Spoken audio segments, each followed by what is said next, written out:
Kansas relating to alteration of the height of a vehicle. This ordinance is brought to your attention after previous discussion at a previous council meeting.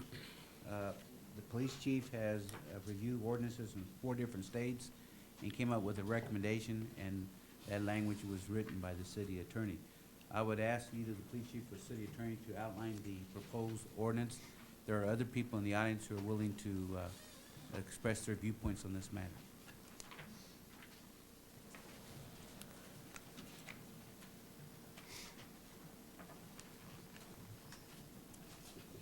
You will recall that when this matter came up as a result of a citizen being issued a ticket with regard to having a vehicle that was raised to a height more than 15 inches from the front or rear axle. The question became, where do you make that measurement from? He had one idea, the police officer had another idea, and I had a third idea. So what the chief of police has done is take a definition from, I believe, a Michigan statute, which sets forth what bumper height means, what frame height means, and how high it can be. And he is offering that to you. His primary concern is one of safety. As you can see from the photographs that are included in your packet, you can drive a police car under Mr. Sylvester's truck, which would undoubtedly result in the decapitation of any person contained therein. And that is his concern at this point.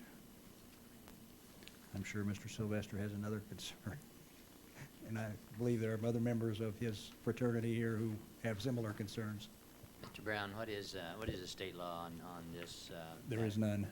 There's no state law. Is there any problem of enforcing a city law within the state jurisdiction? No, we have home rule. So that vehicle could come legally to the city limits and be legal on the state highways, but as soon as he crossed the state limit sign, he would be illegal and unsafe. Yes. But the state would consider him safe on the state highways. Apparently, yes. Any other questions, Mr. Brown, at this time? I'm sure there are Mr. Sylvester and members of his group present. They want to talk about it. Does anyone out in the audience like to come before the council at this time pertaining to the ordinance? Good morning. Good morning.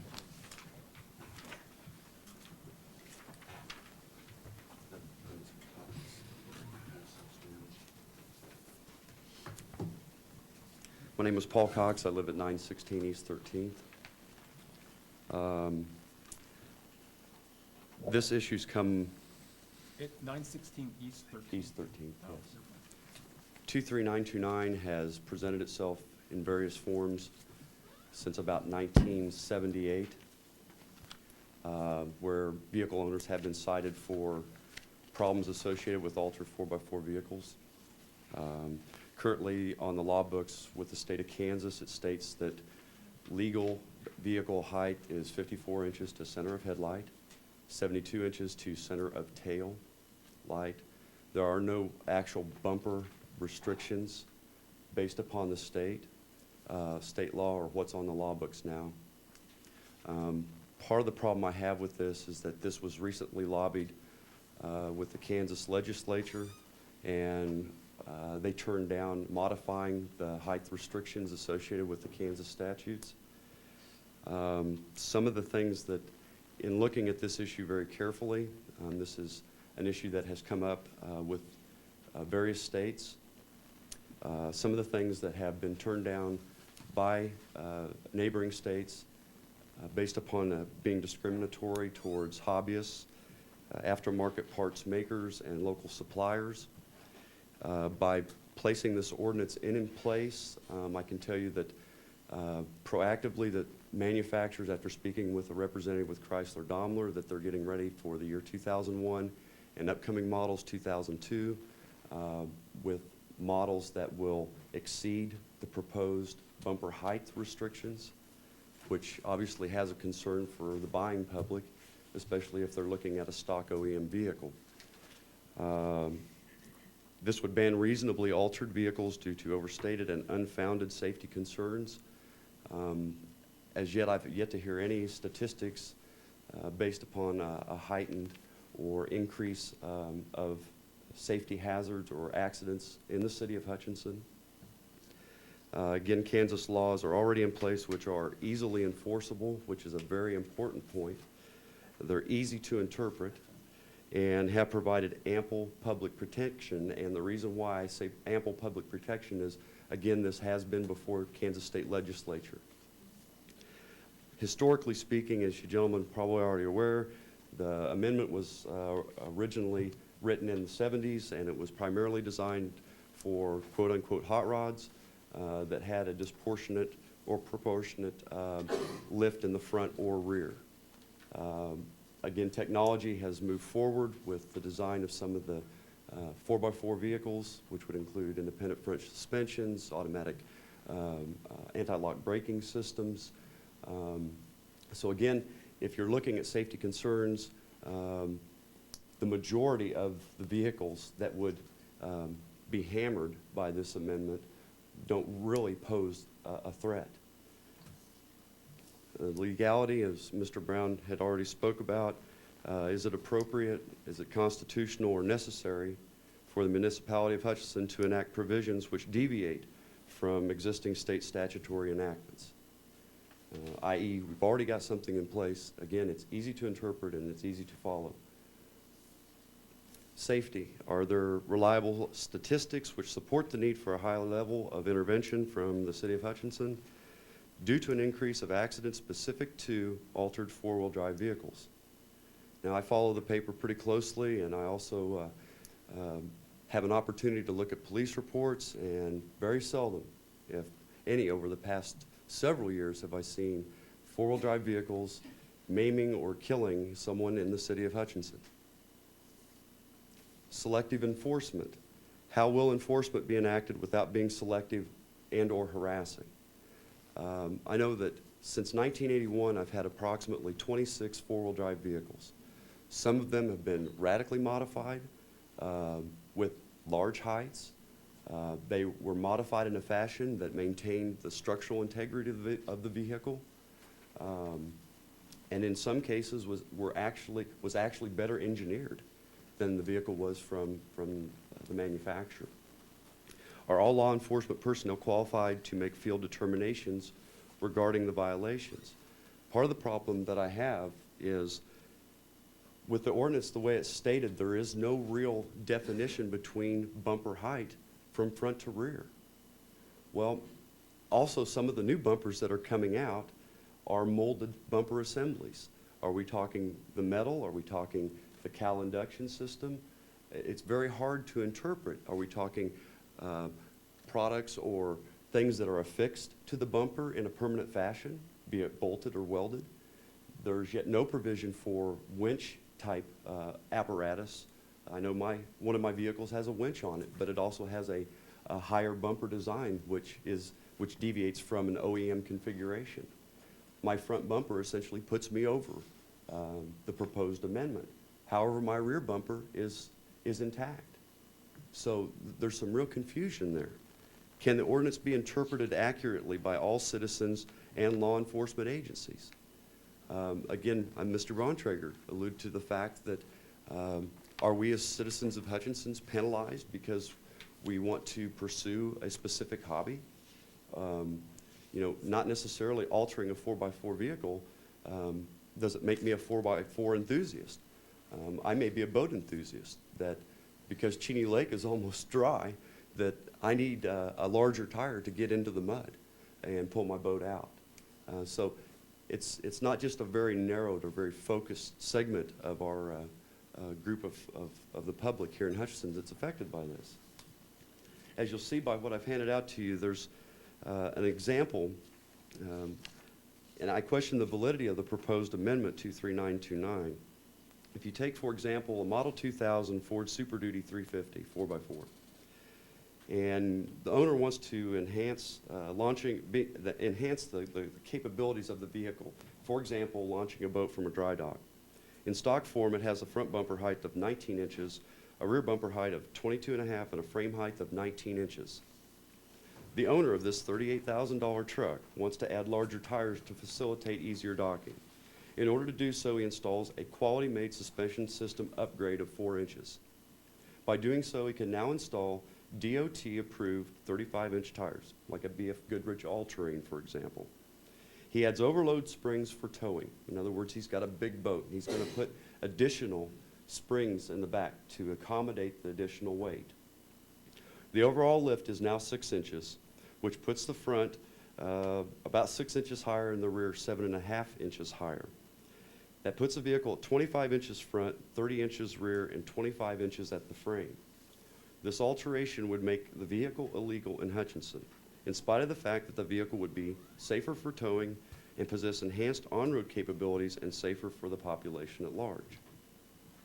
So, I guess the thing that I'm trying to point out is that I feel like that what we have in place is a mechanism that has worked well, is easy to interpret by law enforcement, is easy to interpret by the general population and enthusiasts.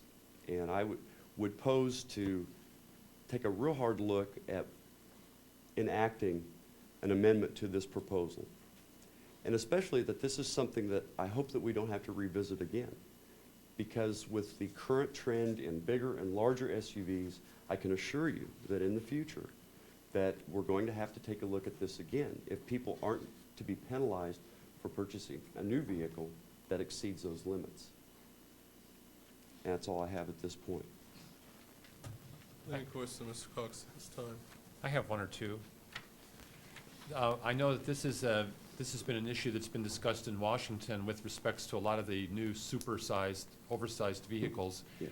And with some of the contacts that I've had, I don't think it's in official committee discussions right now, but it has been discussed informally. Mm-hmm. I don't know where it's going at the federal level or whether there'll be any restrictions forthcoming. But I can't really act on a hunch, really. I know that the state has this statute, and correct me if I'm wrong, you said it's like 54 inches to the center of the headlight and That's 72 correct. to the center of the taillight and so Yes. on. Yes. And I'm just wondering, I might ask Mr. Brown, if that is the case, I'm a little bit confused on why there has been so much contention in the city of Hutchinson if that existing statute has been in place for the period of time it has been and is clearly defined. I haven't heard of any other confusion in other places with regards to that statute. So what is it about Hutchinson that there has been confusion about where to measure from, what the state statute says, where to measure from, and how to enforce it? Because the city of Hutchinson has an additional city ordinance which says that you may not alter the vehicle so that either the front or rear of the vehicle shall be raised to a height of more than 15 inches from the front or rear axle. So an attempt, what previous council has done is try to present a hybrid of the state statute because they felt it was not adequate or not safe enough for the city of Hutchinson. I don't know. I wasn't here in 1977, so I don't know what the city council meant.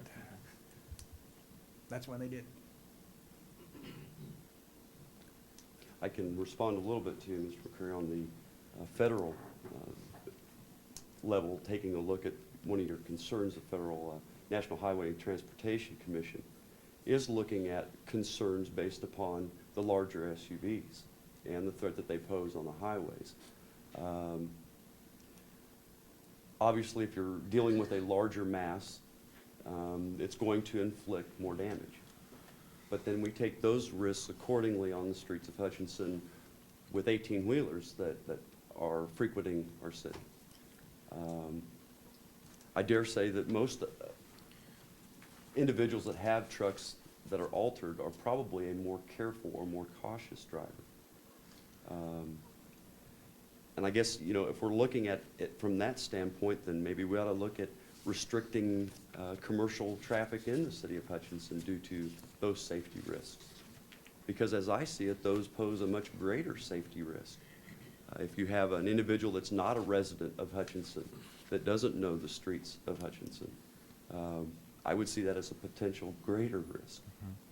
Well, I'm no expert at public safety or automotive concerns and so on, and I've never driven in a vehicle the kind that you're talking about. But I do know that I just don't like I don't like over-regulation, and I don't like acting out of fear. And I think that there are elements of both of these in this proposition, and I don't mean to discount the expertise of staff and I respect their opinions. But it is an interesting contradiction in my mind that for street regulations, for street control, traffic control, and correct me if I'm wrong, but it's my understanding that we determine how we are going to regulate intersections and so on by the amount of incidents and the Agreed. severity of incidents at those intersections. And so on. And that's sort of brutal in my mind. I mean, if something happens and you put in this kind of sign and then another kind of sign and then a stoplight, then a flashing light, then a stoplight and so on. There's so many deaths there and so on. But in this particular case, and I'm sorry, I've not made a thorough study of this. In this particular case, we're talking about regulating or altering a regulation that we just have for the city over and above what the state has on a perception of violence being perpetrated by those vehicles. And I just have a problem with that. And I would agree with you. I have a question. We're talking, or you're proposing, or state statutes indicate that the front bumper of a vehicle can be 4.5 feet off the ground? Well, at the current time, from what I can tell, there are no bumper height restrictions. The light, the Now, headlight can the be that high. current statute states that headlight, or DOT regulations, the headlights must be a maximum of 54 inches center to headlight. And then in the rear, it's 6 Except feet. It is actually, I believe, 72 inches, but that's, 6 feet. you know, that could be a trailer, or that could be, you know, Now, it's something. very good. Thank you, Mr. Cox. Yes. It's very timely. I know that there was an accident out on K61 and Highway 50 this morning in which an automobile rear-ended the back of a semi-tractor trailer. I have been involved in those incidents as well. I've been, my prior employment, I responded to a number of accidents in that way in which individuals were very seriously injured and killed.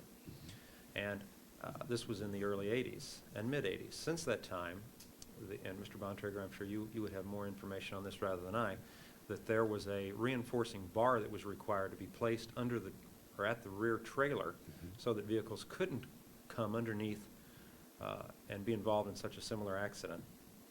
And I'm concerned as to what the rationale was for an event similar to that. Why would they put that bar there? Quite obviously. Yes. And so that's my concern as to whether or not we should allow vehicles like that to travel throughout Hutchinson. I see in the documentation that we have that it's very obvious that a vehicle could again traverse under the body of the vehicle pictured in the handout that we were given. And again, obviously, the resulting injury would be very significant. So with all that said, I see that there is obviously some very significant opportunity or potential. The mechanism of injury is there for people to be very seriously injured. And that's very concerning to me. And I'd like to ask the chief of police to come up. I know that he's got some information that he also would like to share with us regarding this matter. If no one else has any questions or comments regarding Mr. Cox's very eloquent presentation. Thank you. Thank you for your time. Thank you, Mr. Cox.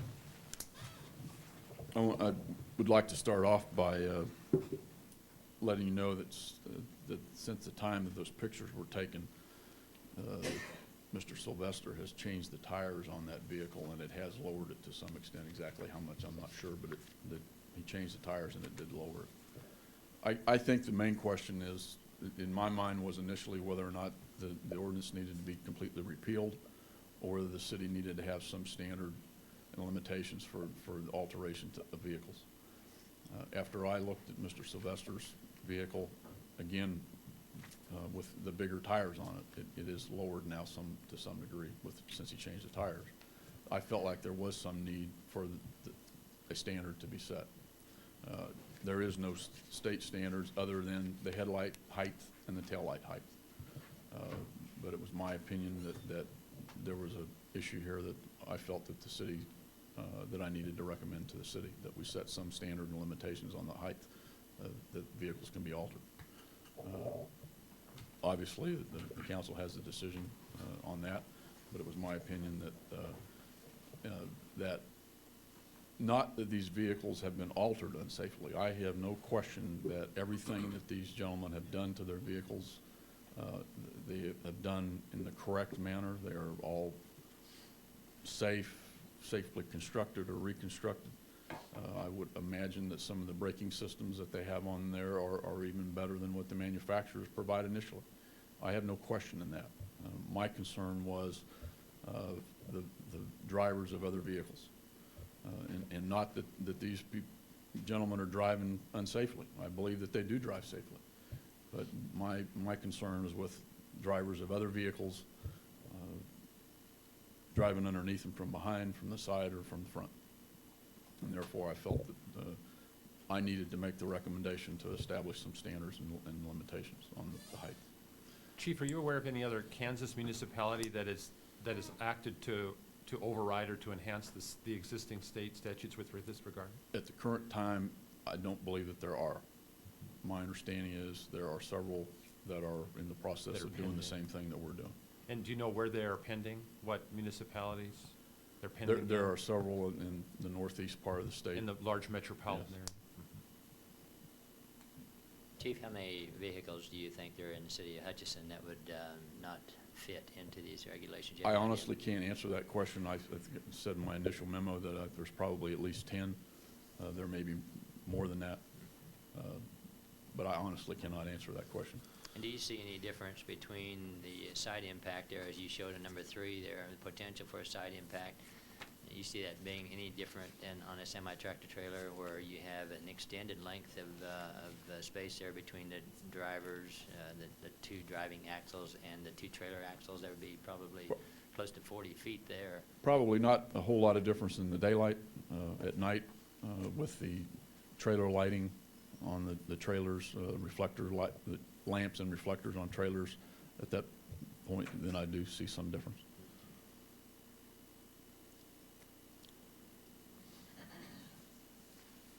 Well, this is a legal matter. I'll ask later on. I think that's all I have right now. Thanks, Chief. Any other questions of Chief Hutchinson at this time? Thanks, Dick. Does anyone else out in the audience like to come before the council on this ordinance?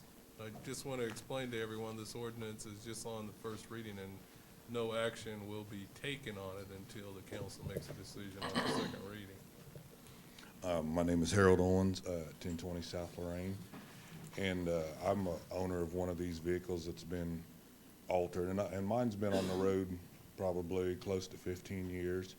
Haven't really been involved in any accidents. I've tried to give everybody what you'd say a little more space because of the size of the vehicle, and a lot of my opinion on that is that generally when a person gets in a wreck, if they rear end someone, usually it's the person's fault for not paying attention.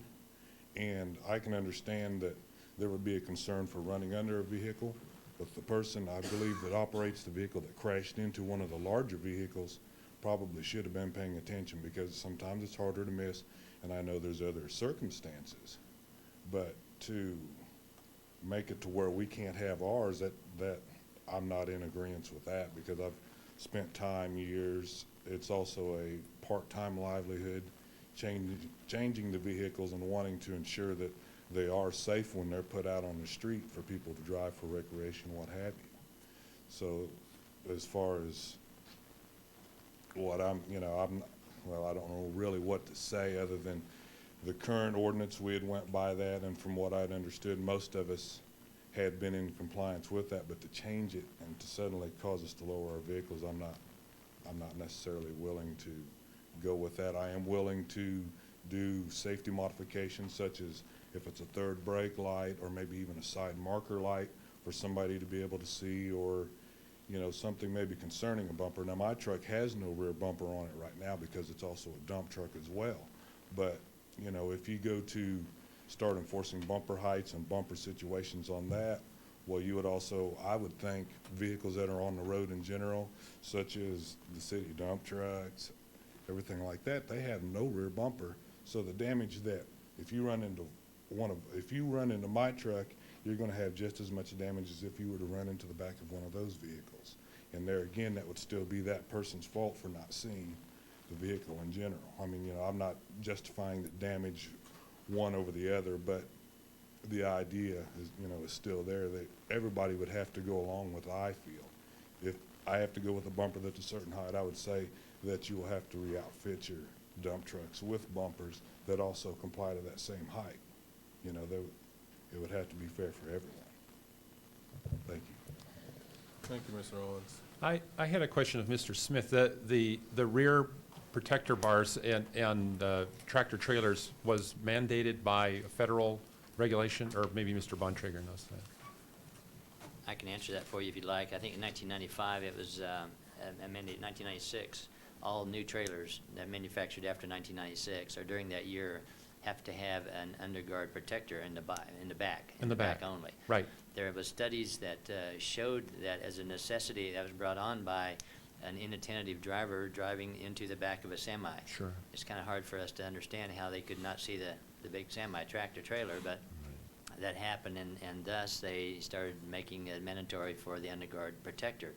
There has been some discussion about the value of that, and it has not really decreased proportionately the safety factor as what they were shooting for, because obviously if a little, and the bumpers are only 4 inches, 4 inches by 4 inches, and they extend out beyond the frame of the trailer. So now you have a 4-inch projectile, 4-inch square projectile that's sticking out approximately 3 feet on either side of the chassis of the trailer. And if the trailers, as you see now, are long, and so they operate with the tandem axles slid clear up underneath the trailer, so you have a space of, it could be as much as 8 feet from the back of the back axle of the tractor trailer to the bumper. And now you have a car that gets in that area, and that bumper is going to do more damage than it would if it wouldn't be there. Yes. And so there are studies that show a mixed result of that requirement. And in our industry, we have had limited discussion, I'll say, as a board member of Kansas Motor Carriage, we've had limited discussion about the value of that. And we're kind of concerned about continuing on with some further regulations, even onto the side of the trailers. If you're talking about the side impact, and that's why the question I had for the chief. Do we also then have to put protectors all along the side of the trailers? That was my next question. Are you aware of any action on extending protector bars around on the sides of? Good question, and no, they have not been, because also with the sliding tandems and the sliding axles that you can maneuver on the back of the trailers, you will have a danger situation as well as a safety situation. And increased danger as well as increased safety potentially. It just depends where the accident occurs on the vehicle, and that's why they call them accidents, because you never know exactly what's going to happen. So even with the improvement on the back, the risk is still there, and with no improvements planned on the sides, the risk is just as great as it has ever been, and there's no regulations that are envisioned right now That's try right. to rectify that, but even then, there's no design that's proposed that would make it any safer really than it is now. That's exactly right, you can enhance safety all day long. You can make all kind of requirements, but still, when you have accidents, strange things happen, and we can overregulate this thing to the situation where there's no creativity anymore. And let me bring you to mind the fact of all the changes that made into automobile productions because of modifications that were done to cars years and years ago. I mean, seatbelts that you have today came about as the speed enthusiasts decided they need to be tied into the car, and so that's why you have seatbelts today, is because there were enthusiasts like the gentleman in our audience that pushed the envelope a little bit and made a better vehicle, a safer vehicle. Same with the rollover characteristics. You know, the designers of the automobiles never worried about rolling over a car and surviving that for many, many years until the racing enthusiasts put roll bars in the cars to protect the heads. And now they have some regulations that the cars that come off the factories have to sustain a certain amount of weight upside down and without collapsing the roof of the car, based on what the enthusiasts have done years and years ago. With your knowledge of the required alterations with respects to trailers anyway, and that safety panel on the back, the drop bar on the back, did I understand you to say that from the statistics that you've seen, there's been no significant difference in the amount of incidents or the severity of the incidents, or Are you not aware of any data with respect to that? The data has supported the fact that they have not, it has not been proportionally safer by requiring all that. In other words, the burden of and the expense of going to all that modification has not justified modifying previously built trailers. And I guess that's a backward way of answering your question. But at one time, when they made this as a requirement, they were also offering the suggestion that perhaps we'd have to retrofit all of our trailers later on if a big safety enhancement was found. And it wasn't. So the modifications of the previous to 95 have never been forthcoming. Now, having said that, they have decided and they have found out that conspicuously, easy for you to say, tape on the side of the vehicles is more productive of safety than the underguard protectors, because that's after the fact. But if you can see something quick enough, it will avoid the accident, and that's what we all want to do, is avoid the accident, not suffer through one. So, Well, my intent in pursuing this the way that I am, it has nothing to do with public safety, because I want to do anything that I can to enhance public safety. Just like I want to do anything I can to protect the lives and happiness of children in our community, which I've devoted my life to. But the question at hand in my mind is further and further regulation in this particular issue actually an enhancement of safety, of public safety? And that's the question that I'm wrestling with in my mind. Well, in my mind. Or is it the just a perception of safety? In my mind, the answer is very clear. If you look at the picture that's been given to us in one of the handouts, it indicates that lowered bumper, for lack of a better word, you can see that it comes in contact, in essence, with the grill or bumper of that small passenger vehicle. Prior to that extending of that bar downward on the trailer of the semi, that vehicle would progress all the way to the rear tires. And I've seen that, and I know that this happens. Now, I don't have the same expertise as Mr. Bontrager in this industry, but I do have some expertise of seeing these accidents on a number of occasions. And in our discussions, we've talked about risk. The word risk was brought up on a number of occasions. To me, it's very common sense that we're talking about the risk of a vehicle going underneath the extended bumper or the extended carriage of a vehicle that's jacked up in the air. There's obviously some risk involved with that. Now, it's also obvious that a tractor trailer, it's required. It needs to be off the ground that far. But a vehicle, a passenger vehicle, or even a RV, in my mind, it's not necessary for that vehicle to be traveling the streets of Hutchinson, jacked up that high, and putting the people who may come in contact with that vehicle at risk. That's what we're trying to alleviate here. Well, it's my understanding, and this is another field that I have no expertise in, but a lot of contact with, and that's the insurance industry. And it seems to me, do they not set certain rates by risk? Is not risk one of the elements that the insurance industry uses to develop rates and so on like that? And if we were to apply that same standard to this, what would the risk be over the last 10, 15, 20, 25 years with respects to incidents for these vehicles that have existed for that long with the state regulations and even the city additional regulations? What are the risks for the danger factor in the public that we would assess further regulation of this particular thing? That would be my question. And once again, I am all for public safety. But let's look at the record of these vehicles that have been in existence now for however long and project out. Is there going to be any further risk? Is there enhanced risk to the general public over and above what has already occurred for the last 25 years? I don't know. It's an open-ended question. But I'm sympathetic to your argument, and I understand what you're saying. let me clarify one thing on the underride guards that you're showing there on the trailers, on the tractor trailers. Those bumpers were there. They just extended them outward. Those bumpers have been on the back of trailers ever since I've been pulling them in 1970. But what they have done is they have extended the length of them so they extend out to the outside edge of the trailer. It's not that they just suddenly started putting bumpers on Well, there. and then they dropped them down, didn't they, Mr. Bontrager? The height, not necessarily. Not necessarily. It was just that when they made them wider, then they went to the NHTSA and asked how high do you want them? We're gonna make them wider, we're gonna require them to be wider, how high do you want them? So at that point in time, there was a standardization, but before that, they were about 5 foot wide. Now they're about 8, 8.5. The other thing I want to bring to your attention is the fact that it's so very uncomfortable and cumbersome to get in and out of these vehicles. So you don't have to worry about having one on every block in the years ahead.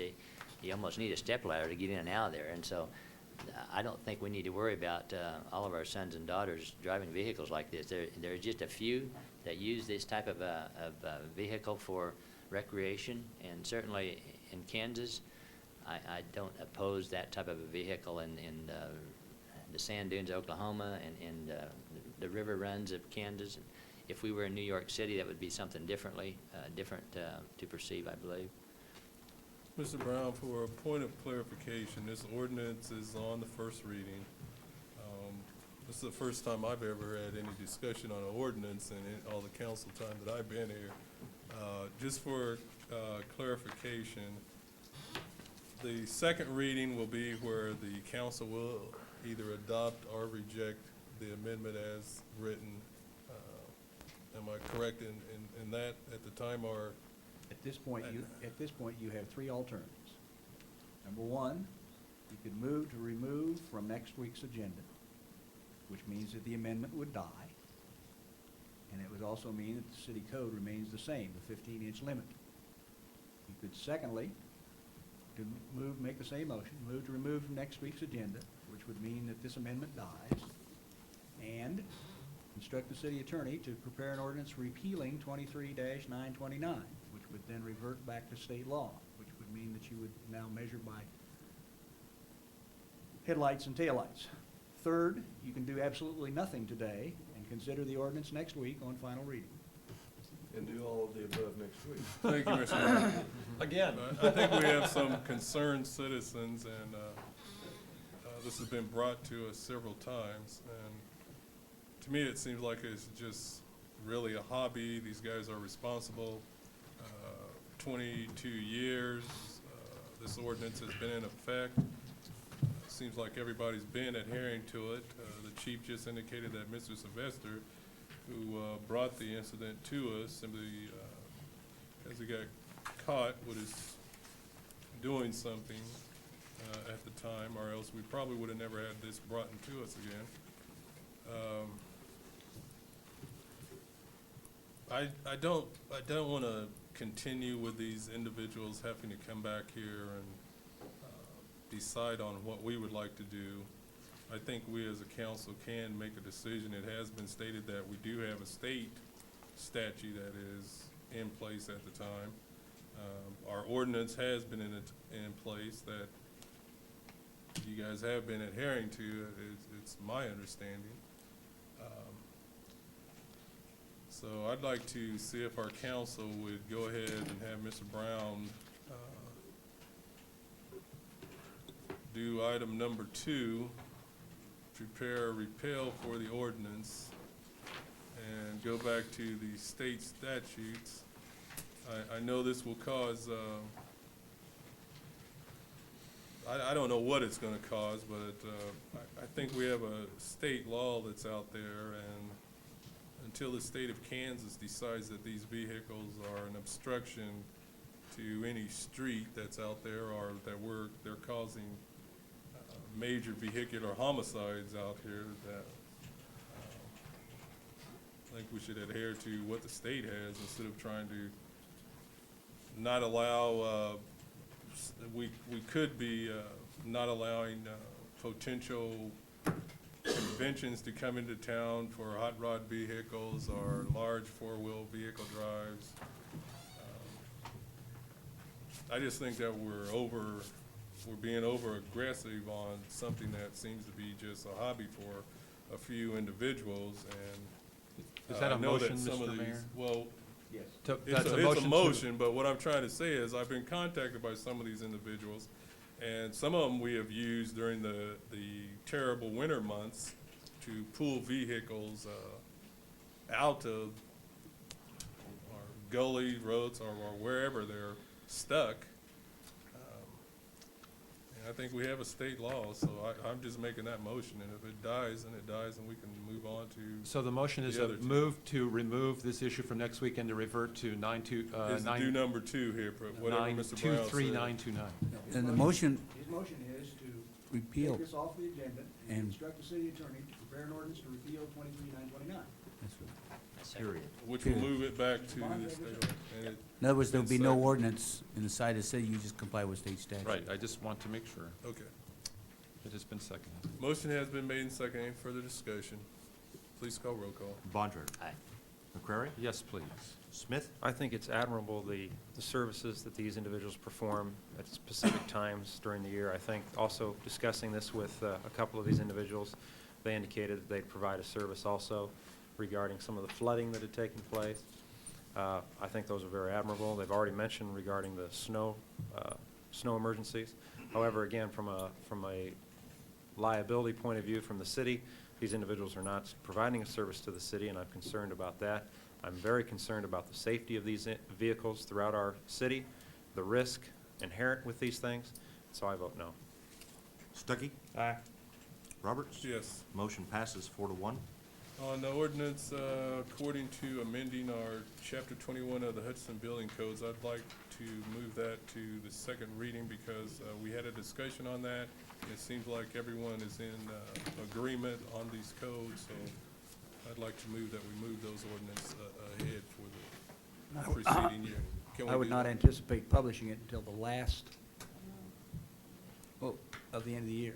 So they wouldn't become So- effective until January 1st. Oh, okay, so then we can just move it on to the next. We'll pass it, but we just won't publish it till the end of the Okay. year. Thank you. Please call roll call. Is this the second reading